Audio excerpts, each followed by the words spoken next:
Hello again, I'm Christine Benjamin, and I'm here again for the second part of our two-part series on understanding palliative care for cancer patients.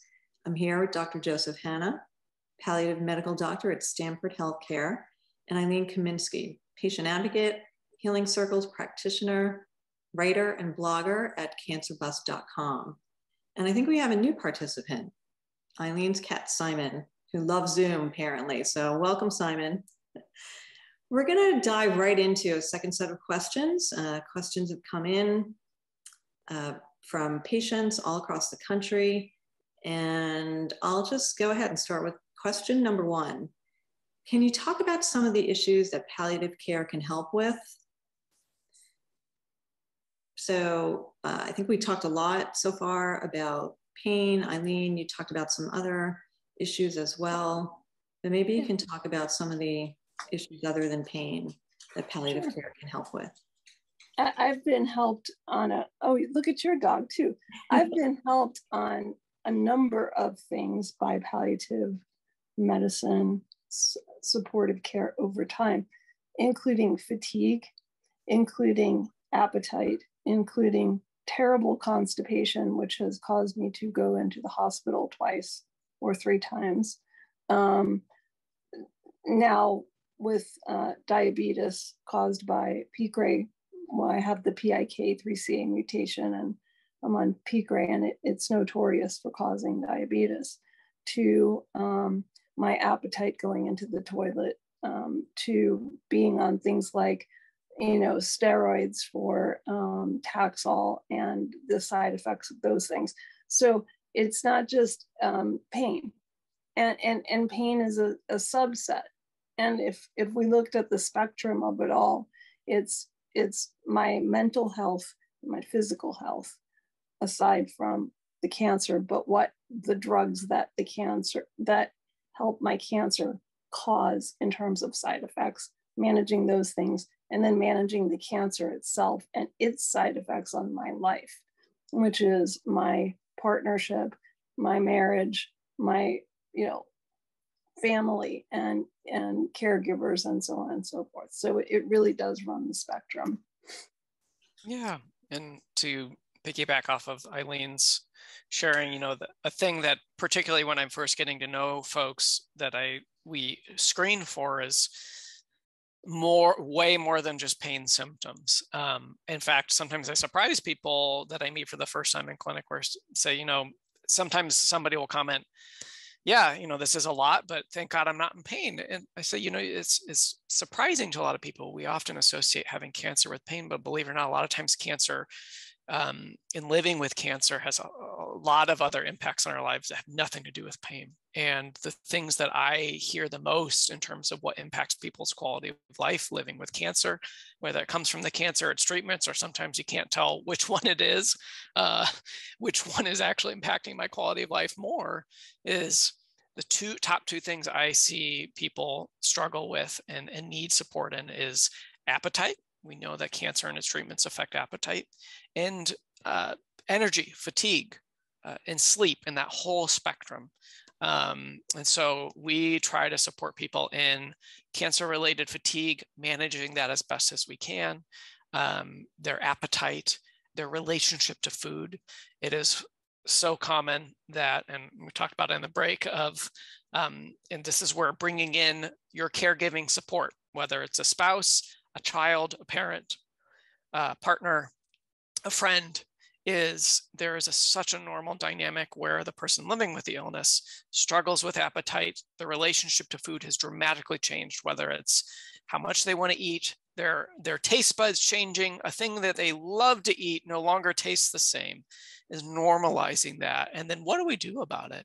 And it's so normal for the loved one to try everything in their arsenal to cook, try anything that will get them to eat more. Their way of showing love is eat this. And the person living with the illness is saying, I can't put any more in my body. And it's such a normal tension point. And so part of that is just the non-medicine piece of realizing that there's this other emotional component to some of these physical symptoms and navigating that, holding space for that. Another piece is just your general well-being or your mood, whether it's anxiety, feeling down, depressed, sometimes unprecedentedly. You know, a lot of people get hit with, I'm 80 years old. I've never felt a moment in my life of depression. I can never say that. And today, I think I'm down for the first time in my life. What do I do? And so we know that cancer and its treatments can impact us in ways that we've never experienced in our life before. And those unprecedented challenges require unprecedented conversations, perhaps. And that's where we try to support people. Yeah, I totally agree. Totally agree. And I can attest to my relationship with food has significantly changed, where I would eat everything, and now my taste buds have shifted to basically nothing spicy, nothing strange, nothing too sweet, nothing not sweet enough, not and not knowing what to do about that. And then sleep is a huge issue, which causes a lot of fatigue, and sleep management, sleep hygiene, how to get to a point where you're at least rested is so important, because your body needs that restorative sleep in order to get well, in order to heal from the cancer itself and the medications that you're taking to help get rid of the cancer as much as you can. So I completely agree with Dr. Hannah. Those are such hugely important things. And then the fatigue for me was very, very high in the beginning, but now it's not. It's under control for the most part. It wavers, but we just work together. So I say, Dr. Hannah, that's not working anymore. And we sort of shift things around and get to it again. So, that's how you should work with your palliative physician, is if something changes, let them know. You're not going to be penalized for saying that doesn't work anymore, or that I'm maxed out on that medication. It's not working for me anymore. At Share, we provide supportive services to patients, right? And we have support groups and helplines and other programs for patients as well. And we hear a lot about fatigue. We hear a lot about anxiety. We hear a lot about constipation. I know that this is on everyone's mind, but people don't seem as willing to talk about it. Sexual health and sexual functioning. Is palliative care, can palliative care help with cancer patients with sexual health and sexual functioning? And can you speak to that a little bit?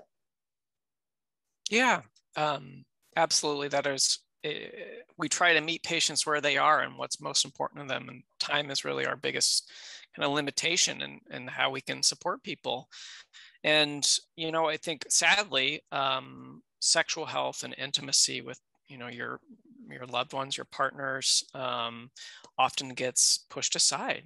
And we, in our clinic, and I think many palliative care clinics, I know every time we meet annually as an organization or the American Academy of Hospice and Palliative Medicine, a huge topic is how do we better support patients in their sexual health and intimacy. And that is something we try to support people in. And again, it kind of comes back to the global domains of how palliative care helps people. It's not necessarily a medicine problem. There may not be a pill for that. There often is not a pill for that. It is about holding space and navigating how sexual identity changes over time, and how illness impacts that. How can I still have a sex life when I'm living with a serious illness? This is absolutely an area that palliative care, I think, can help with and tries to continue to expand in its resources, both broadly and in individual institutions. Yeah, and I am very open on my blog about sexual health and identity and issues around that. And, your body changes physically, whether it be from, the medications and the hormone, influencers, aromatase inhibitors and so forth, to surgery and deciding whether you want to have, reconstruction or not, and how you feel about yourself changes every single day.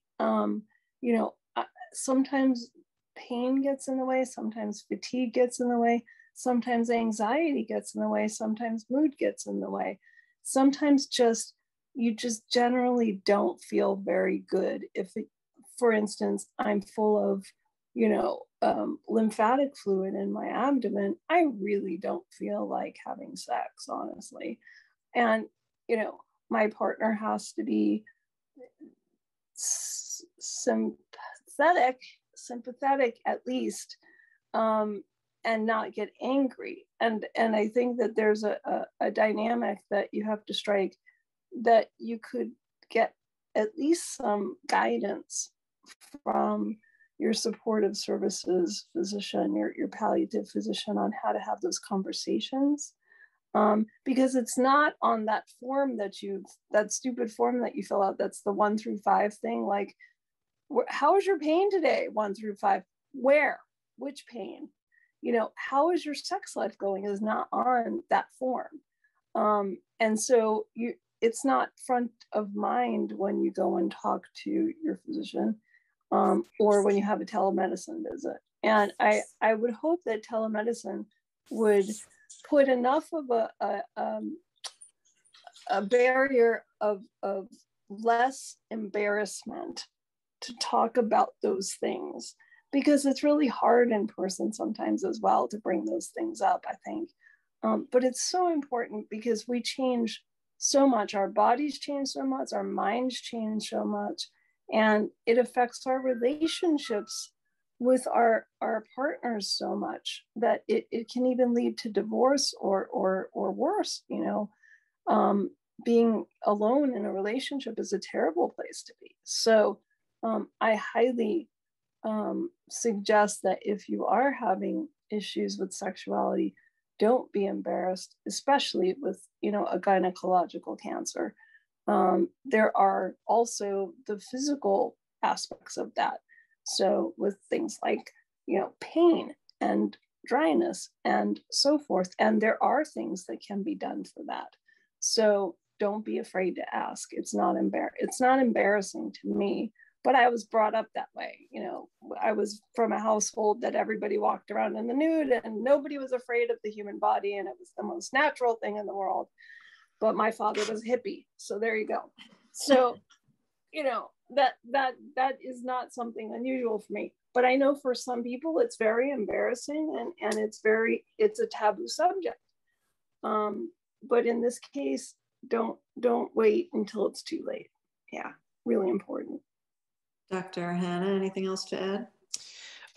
No, I think Ilene's articulated really well all these issues. The only thing I would add is, when you do see palliative care, and I wish that this was part of I think a lot of people, I think pretty much everybody who's interacted with healthcare in the cancer setting would say, what, another questionnaire before my clinic appointment? God, no, please no. But when we do successfully screen people about symptoms and other concerns, and we intentionally in our clinic put for people to share ahead of time if they want to talk about intimacy and sexuality. And sometimes just seeing that prompt, whether they check that box or not, gives them a little bit of confidence. This is a safe place to talk about that. I didn't even think about that. And I think ideally, before you go to see palliative care, you get an idea of what they can help with. And I think it should be part of what's listed so that it is normalized. I hope that we can continue to normalize that as part of the conversation in palliative medicine. Great. So another question, can palliative care impact outcomes for patients that would include like progression-free survival or overall survival? And if so, how and why? Yeah, one of the, I guess the term would be giants of palliative care research in the last decade that's really shown how effective palliative care can not only be for quality of life, but even quantity of life. Of course, with cancer, again, being very broad, they study palliative care's effects in various cancer diagnoses. And I remember in my training, one of the things that really convinced me that, wow, palliative care has such a huge impact that needs to be better understood and studied and implemented is there is Dr. Jennifer Temmel at Massachusetts, and as a professor at Harvard, did an amazing study that showed in folks that are diagnosed with stage 4 lung cancer, metastatic non-small cell lung cancer. They did a randomized trial where they had routine oncologic care versus palliative care, and people lived longer when they had that supportive care. I think a thing that comes up in palliative care circles is what's in the syringe of palliative care? What are we delivering to people? And that is the kind of the thing that we're trying to learn and understand is when we do show that people can live longer, is it probably comes down to just when you feel better and have a better quality of life, that means you're up, you're moving, you're taking care of yourself, you're nourished, you have well-being, you're sleeping, all those things we talked about. Those people live longer in general. And so when you imagine all the impacts on your quality of life that living with a serious illness adds to that, it kind of just makes sense. And it's a matter of proving that it makes sense and proving that it really does have an impact. So there are studies, the one that I referenced that Dr. Temmel did, I think it was in 2010. And even since then, we've continued to expand and show that even in other groups of people living with particularly advanced cancers, that we know that they largely have a limited prognosis. Their lifespan on average is in the matter of short years for a lot of them, that they live longer when they have palliative care supporting them. And in this case, that example is for people that were referred, and this kind of comes back to previous questions, at diagnosis. I've been given the diagnosis, I meet an oncologist, and then I also meet a palliative care group. And I think that kind of comes back to when's the right time? Immediately, ideally. So this is a topic that, I get a little passionate about, right? Because it's been proven that palliative care can extend life, right? And by, I think there are different studies that show different amounts of time. I read a study that said maybe 3 months, 4 months, 5 months. And there are drugs that are approved that have been proven to extend life for 3 months, 4 months, 5 months, right? And once those drugs are approved, they are given to patients. But we have this drug, this palliative care package that extends life. And it's not given to every patient that is eligible, right? It's just like a little thing in your mind that drives me a little crazy. And I understand the difference between prescribing a pill or an infusion versus everything that's involved in providing quality palliative care services. I mean, I get it, but just some kind of Oh, Christine, we could go all day. I could get on a big soapbox with you.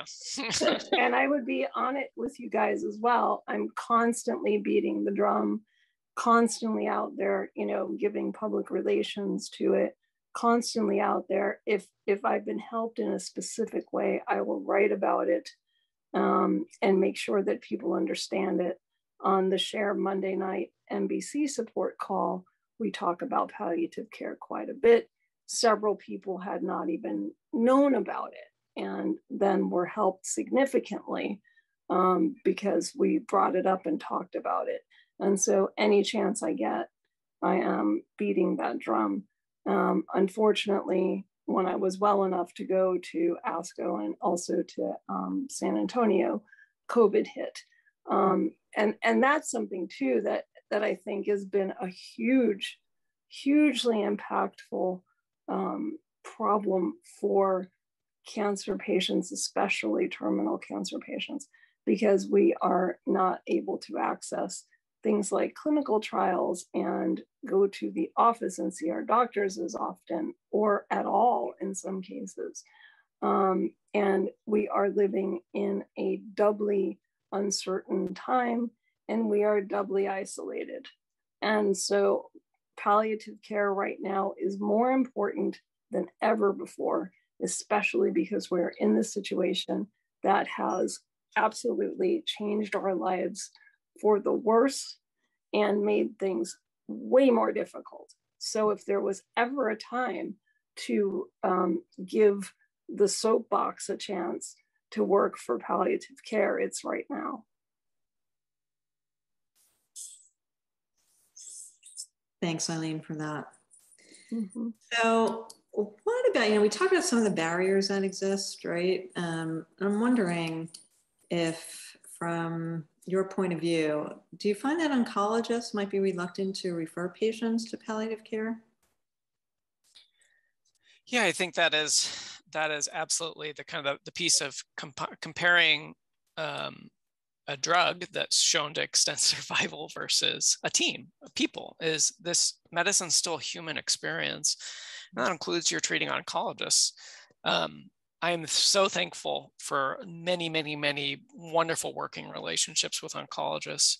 And part of that too is, the reasons why you may not have heard of palliative care from your oncologist can come from a really good place. One of them being, if I'm a brand new face at an institution, they don't know who I am. And they know that even though I'm a palliative care trained physician, they may not know how I interact with their patients. And sometimes oncologists really want to support and not harm, or give the wrong messages or give the wrong medicines to patients in their view. And that might be a reason why they may not bring it up. Another is just kind of coming back to the elephant in the room of the connotation of palliative care, which is when I started training, palliative care in the hospital in particular, where a lot of training happens for palliative care fellows who are learning to be palliative care physicians, we become the "we're not there yet" team, which is, don't consult, why are you consulting palliative care? We're not there yet. It's connotated with end of life, sometimes even giving up. And so oncologists know that in the culture of their own institution, and they may be fearful to bring up palliative care because they don't want to scare their patients. Hearkening to Ilene's reaction to being referred to palliative care. I think every year that goes by culturally, and I mean that broadly, the culture within institutions, the culture of medicine itself and oncologists taking care of patients, is that hopefully we're breaking those barriers, those connotations with palliative care. It can't be as easy as just calling it something different. Okay, well, palliative care scares people away. Let's call it the comfort care service. Well, eventually people will figure out, oh, comfort care is the new term, secret term for "we're not there yet." And it is sadly a slow, but it's a person word of mouth and advocacy change to empower our referring oncologists to feel comfortable referring to palliative care, and knowing that we can partner and support them in a way that adds value, doesn't take away from their relationship with their patients. My hope is that every institution continues to grow those relationships.